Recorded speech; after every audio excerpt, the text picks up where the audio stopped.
자. 이게 웃을 수가 없어요. 장 분위기가 너무 안 좋아가지고.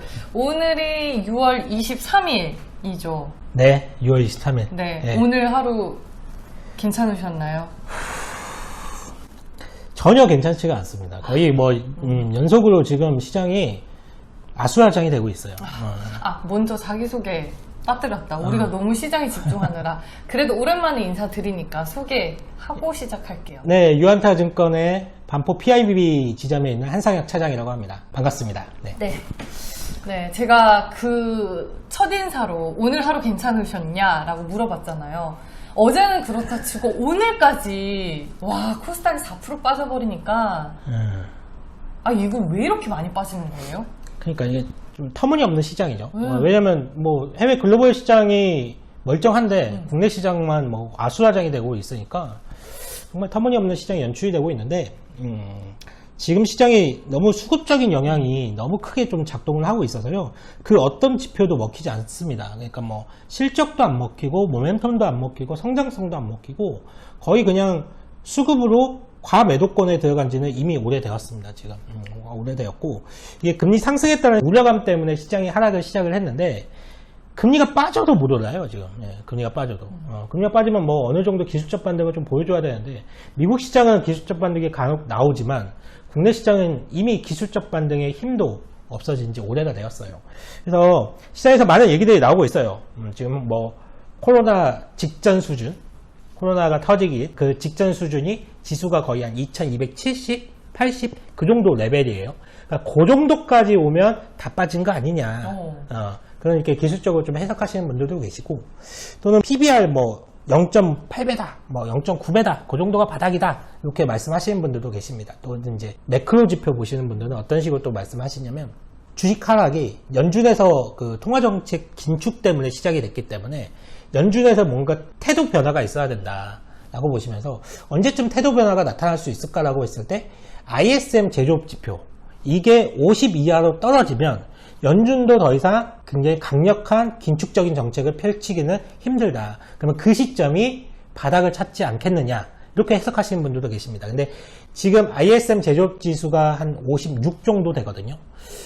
제가 볼 때 한 3개월, 한 개 분기 정도 있으면 50 이하로 내려갈 것 같아요. 지금 상황에서. 그러면 한 3개월 정도의 후가 저점이다. 이제 이렇게 보시는 분들도 계시죠. 그래서 참 어렵습니다. 그래서 사실 어떻게 해야지 저점을 바닥을 찾을 수 있겠느냐 참 이제 말씀드리기가 어렵고 지금은 뭐 어느 시점이 저점입니다 라고 말씀드리기가 힘들 것 같은데 저는 심플하게 딱 그것만 봅니다. 지금 현재 상황에서 심플하게 딱 외국인 수급 딱 하나만 봅니다. 지금은 수급이 매수로 바뀌는 그 맞습니다. 타이밍이요? 가장 중요한 게 어차피 한국 시장은요 외국인이 매수를 해줘야지 올라가고 얘네들이 팔면 빠져요. 경험을 해보셨잖아요. 지금 뭐 1년 넘게 하락하는 장세 속에서 우리 동학개미 운동을 펼치면서 정말 많은 개인들이 주식을 매수를 했지만 거기다 외국인들 매도하니까 어떻습니까? 빠지잖아요. 그러면 결국은 한국의 주식시장은 외국인이 매수하는 그 시점이 올라갈 수 있다라고 보고 뭐 환율이 어떻고 금리가 어떻고 뭐 물가가 어떻고 다 필요 없고요. 그냥 외국인이 매수하면 그때가 바닥 신호가 나오지 않을까라고 보고 있어서 지금은 특히나 이 전자닉스, 삼성전자랑 하이닉스 대한민국이라는 나라가 반도체 나라거든요. 사실 외국인의 시선을 봤을 때 대한민국 하면 그냥 반도체예요. 네. 반도체 국가이기 때문에 삼성전자와 하이닉스의 외국인 수급이 언제 매수로 바뀔 것이냐 요때가 바닥 신호가 나오지 않을까라고 일단은 그렇게 생각하고 있어요. 아니 그러면 그런 거는요. 반대 매매 물량 이런 거는 지금 이번 주가 완전 피크 아니에요? 이 물량들 쏟아지는 건 좀 어때요? 좀 다 쏟아지고 나면은 그나마 시장의 뭐 일시적인 뭐 단기적인 바닥? 과거에는 그랬죠. 과거에는 분명히 개인들의 그런 신용 레버리지 물량이 털리는 순간 그거 난 다음에 시장이 반등이 자주 나왔어요. 나왔는데 그것도 이제 해석하기 나름인데 분명히 이번 주에 엄청난 반대 매매가 나가고 있고 뭐 CFD 물량까지 청산이 되면서 시장이 정말 힘들고 멀쩡한 종목들이 뭐 10%씩 빠지고 있으니까 CFD 물량 같은 경우에는 사실 이 CFD가 10배 레버리지를 쓸 수 있는 거잖아요. 이거 주식 고수들이 쓰는 거거든요. 네. 쓰는 게 뭐 함부로 안 써요. 굉장히 주식에 대해서 자신감이 있는 주식 고수들이 쓰는 계좌인데 주식 고수분들이 아무래도 종목을 픽을 했으니까 얼마나 우량하고 좋은 종목을 샀을 거 아니에요. 그쪽에서 이제 종목들이 이제 매도 물량이 나오니까 멀쩡한 종목들이 그냥 후두둑 막 10%씩 막 빠지는. 개인 수급만 봤을 때는 어느 정도 좀 털리고 있기 때문에, 죄송합니다만 이런 표현을 써서, 어쨌거나 뭐 매도물이 굉장히 출회가 되고 있기 때문에 바닥권에 근접한 건 맞다라고 생각을 하는데, 이게 또 다른 한편으로 보면 신용 잔고가 굉장히 많아요. 그러니까 우리가 코로나가 터지기 직전에 한 평균적으로 한 10조 원 정도 신용잔고가, 거기서 한 12조까지 올라간다라고 하면 야, 신용잔고가 너무 높다라는 이제 표현을 썼는데, 코로나 이후에 상당한 많은 개인 투자자들이 주식시장에서 들어오면서 이 잔고가 20조를 넘어서 많을 때는 25조까지 갔습니다. 그래서 지금은 신용잔고가 아마 한 19조 원 정도 내려왔을 텐데, 그러니까 2년 전이랑 비교를 했을 때 절대적인 레벨적 수치는 높죠, 지금. 그러니까 뭐 이게 19조 원이 뭐 10조까지 내려가면 그건 아니겠지만, 절대적인 수준이 신용의 레버리지 비중이 높기 때문에 이게 아마 어느 정도 좀 추가적인 변동성을 더욱 만들어낼 여지는 있다. 그러니까 분명히 지금 변동성을 키워나가고 물량이 나오고 있는 건 맞지만 여기가 최바닥이다라고 말씀드리기는 힘들다. 아니 지금 뭐 지수도 그렇고 모든 종목들의 주가가 뭐 연 저점을 깨고 내려가고 있는 상황이고, 막 뉴스만 틀면은 미국도 그렇고 전 세계가 경기 침체다, 이거 디플레이션이다, 스태그플레이션이다, 막 이런 뉴스들이 계속해서 나오니까 이거 진짜 경제 위기라고 봐야 되는 거예요? 아니면은 뭐 차장님도 좀 그렇게 생각을 하고 계시는 건지? 일단은 머릿속에 네. 경기 침체는 이미 들어와 있습니다. 그거는 뭐 파월 연주의장이 네. 어제 새벽에 이제 얘기를 했잖아요. 네, 상원에 이제 출석을 해서 공식적으로 경기 침체에 대한 언급을 했습니다. 그거는 뭐 연주의장이 그렇게 얘기했다는 거는 경기 침체가 온다는 소리예요. 그래서 아마 대부분 투자자들 머릿속에 이미 이제 월가 쪽에도 마찬가지고 경기 침체가 올 것이라는 거는 기정사실화를 하고 있어요. 다만 경기 침체가 오는데 소프트하게 오느냐 하드하게 오느냐 이 차이만 있을 것 같아요. 네, 제 생각에는 미국의 그런 실업률이라든지 고용과 관련된 그런 지표를 봤을 때는 하드하게 오지는 않을 것 같아요. 소프트하게 오는 정도를 좀 생각을 하고 있는데, 문제는 이머징 국가가 상당히 문제가 생길 수는 있습니다. 그러니까 지금 이제 한국의 기준금리가 1.75예요 지금.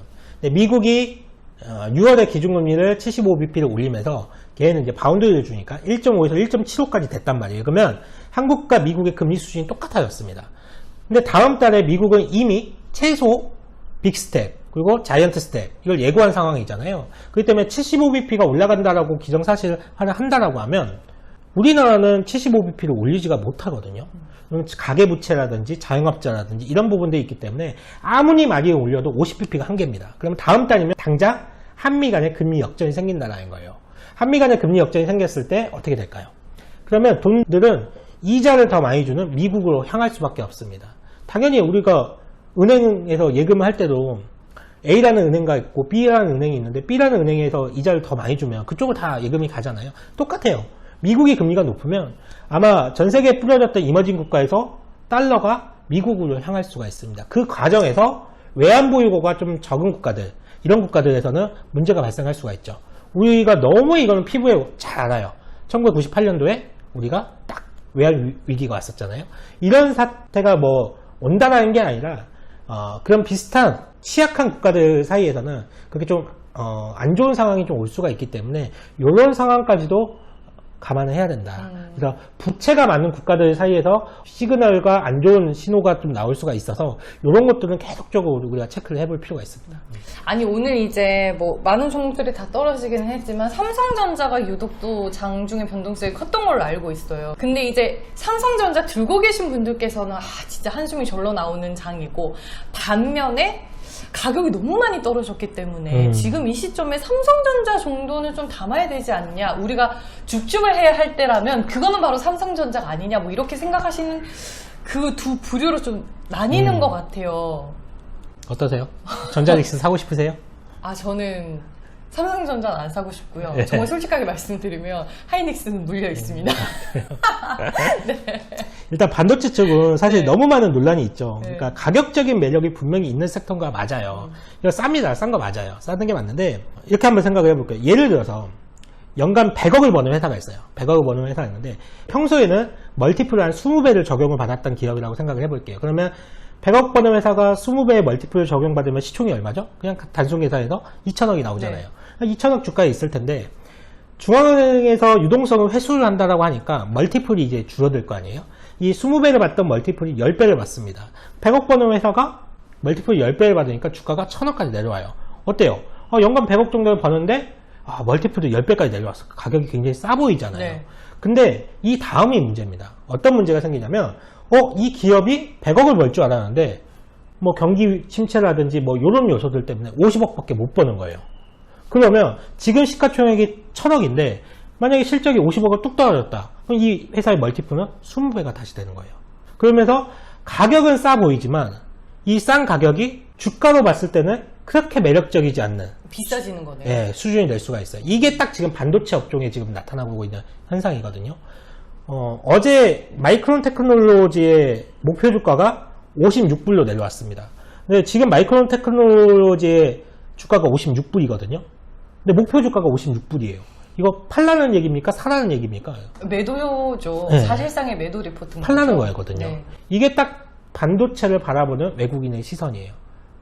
그러니까 많은 얘기들이 있어요. 주가가 빠질 때마다 나오는 뭐 오더컨 얘기도 있고 정말 많은 얘기들이 있는데 근데 그냥 외국인 눈으로 봤을 때 메모리 반도체 쪽 아직 업황이 돌아 나오는 건 아니다. 실적이 이제부터는 줄어들 수 있다. 이 우려감이 있는 것 같아요. 그래서 주가만 본다라고 하면 분명히 가격적인 매력이 분명히 있는 거 맞는데 앞으로 실적이 감소할 수 있는 그런 추정치들을 생각을 해봤을 때 과연 지금 주가가 계속 싸다라고 느끼는 그 가격대인가? 요거는 좀 물음표가 있기 때문에 저는 타이밍을 2분기 실적이 발표된 쯤 해가지고 좀 늦추셨으면 좋겠습니다. 분명히 2분기에 실적이 발표가 되고 난 다음에 레포트들이 쭉 나올 거예요. 뭐라고 나올 거냐면 하반기 실적을 다 낮출 겁니다. 실적 추정치를 다 낮출 거예요. 그러면서 이 실적 추정치를 낮추는 과정에서 주가가 한번 요동이 나오겠죠. 그때가 바닥일 거예요. 그때가 바닥이 나올 가능성이 높습니다. 그래서 삼성전자와 하이닉스는 제가 볼 때는 지금 당장 매수보다는 조금 타이밍을 좀 더 기다려 보시는 게 좋으실 것 같습니다. 줍줍 하려고 하셨던 분들은 조금 더 기다리자. 반면에 저처럼 물려있거나 기존에 보유하고 계신 분들은 좋아지기를 기다리는 팔 가격은 아니에요, 확실히. 그러니까요. 팔 가격은 아니고. 아니야.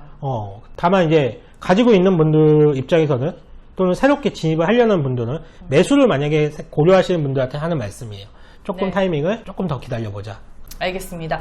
오랜만에 만나서 또 시장 얘기 들으니까 재밌네요. 재밌어요? 시간이 근데 한정되어 있어가지고. 시장이 재밌지 않습니다. 왜냐면 저는. 슬퍼요. 저는 울고 이제 있어요. 장중방송을 떠난 이후로 거의 주식을 손을 놨거든요. 계좌를 잘 열어보지 않아요. 잘하고 계시는 거예요. 네, 이렇게 빠지는 것도 오늘 오후 2시쯤에 알았어요. 잘하고 계시네요. 굳이 이 스트레스를 받을 필요가 없습니다. 네, 그래서 일단은 그래도 구독자분들이 많이 걱정을 하고 계실 거니까 2편에서 저희가 조금 더 시장 얘기를 들어보겠습니다.